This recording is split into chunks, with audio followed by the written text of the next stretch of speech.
পৃথিবীতে পলাতক স্বৈরশাসকরা কেউই রাজনীতিতে ফিরতে পারেননি।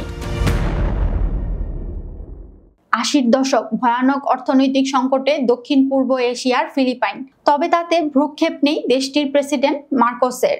অর্থনীতি ঠিক করার চেয়ে বিপুল অর্থ ব্যয়ে চিত্রকর্ম সংগ্রহেই মনোযোগ বেশি তার। জুতা, গাউন ও গহনা সংগ্রহে লাখ লাখ পেসো ব্যয় করেছেন ফার্স্ট লেডি ইমেলদা মার্কোসো। মত প্রকাশের স্বাধীনতা নেই, বিরুদ্ধ মত দমন হচ্ছে অত্যন্ত নিষ্ঠুরভাবে। আন্তর্জাতিক গণমাধ্যমে এরই মধ্যে নিষ্ঠুরতম স্বৈরশাসকের তকমা পেয়ে গেছেন মার্কোসো। ১৯৮৬ সালের গণ অভ্যুত্থানের মুখে দেশ থেকে পালিয়ে যুক্তরাষ্ট্রের হাওয়াই দ্বীপে আশ্রয় নেন মার্কোসো। ৩ বছরের মাথায় নির্বাসনেই মৃত্যু ঘটে ক্ষমতার শোকে বিপর্যস্ত মার্কোসের। করুণ পরিণতি হয়েছিল পাকিস্তানের সাবেক সামরিক শাসক জেনারেল পারভেজ মোশাররফেরও। এক সামরিক অভ্যুত্থানের মাধ্যমে ১৯৯৯ সালে ক্ষমতা দখল করেছিলেন জেনারেল মোশাররফ। এরপর প্রশ্নবিদ্ধ এক ভোট গ্রহণের মাধ্যমে প্রেসিডেন্ট হিসেবে নির্বাচিত হন ২০০১ সালে। এর পুনরাবৃত্তি ঘটে ২০০৪ সালের নির্বাচনেও।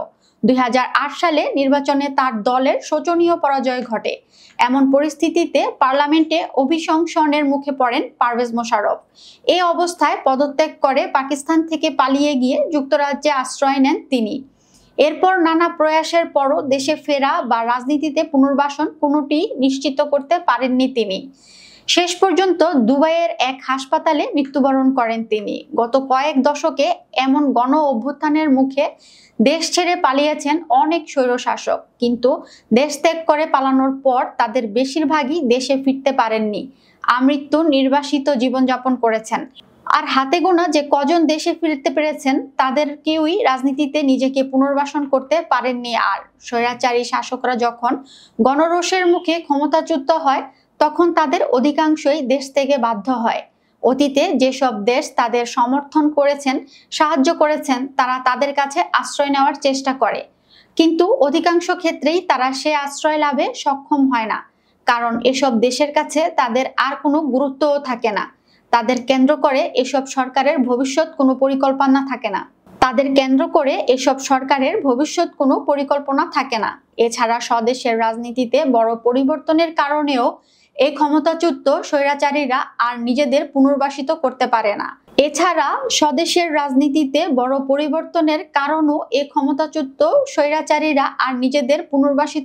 পারে না। ক্ষমতাচ্যুত স্বৈরাচারী শাসকদের জীবন শেষ হয়। বলিভিয়ার স্বৈরশাসক ইভো মোরালেস স্বদেশে ফিরতে পারলেও জীবনের বাকি সময় কারাগারেই পার করতে হয়েছে চিলির স্বৈরশাসক অগাস্তো পিনোশেকের। ৯১ বছর বয়সে পিনোশে যখন মারা যান, শ্রীলঙ্কা দেউলিয়া হয়ে পড়ার কিছুদিনের মধ্যে জনরোষের মুখে পড়ে রাজা পাকসে পরিবার। ক্ষমতা ছেড়ে পালিয়ে সেনাবাহিনীর কাছে আশ্রয় নেন মাহিন্দা রাজাপাকসে। দেশ ত্যাগ করে প্রথমে মালদ্বীপে, পরে সিঙ্গাপুরে পাড়ি জমান। সেখানে অবস্থানকালেই ১৪ জুলাই নিজের পদত্যাগপত্র দেশে পাঠান গোতাবায়া। ১৫ জুলাই তার আনুষ্ঠানিক পদত্যাগের ঘোষণা দেন শ্রীলঙ্কার সংসদ স্পিকার।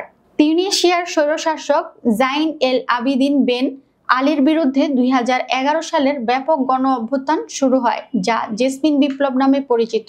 এটি একসময় জন্ম দেয় আরব বসন্তের। সে বিপ্লবের এক পর্যায়ে বেন আলীর ২৩ বছরের মসনদ হাতছাড়া হয়। ক্ষমতাচ্যুত হয়ে সপরিবারে সৌদি আরবে পালিয়ে যান বেন আলী। এরপর আর দেশে ফিরতে পারেননি তিনি। সৌদি আরবে নির্বাসিত জীবনযাপন করেন। ৮৩ বছর বয়সে সেখানেই মৃত্যু হয় তার। গণ অভ্যুত্থানের মুখে দেশ ত্যাগকারীদের তালিকায় সর্বশেষ সংযোজন বাংলাদেশের শেখ হাসিনা। কোটা সংস্কার আন্দোলনকে কেন্দ্র করে ঘটে যাওয়া গণ অভ্যুত্থানে দেশ ছেড়ে পালান তিনি। গত ৫ আগস্ট বাংলাদেশ ছাড়ার আগে প্রধানমন্ত্রীর পদ থেকে পদত্যাগ করেন টানা ১৫ বছর ক্ষমতায় থাকা শেখ হাসিনা।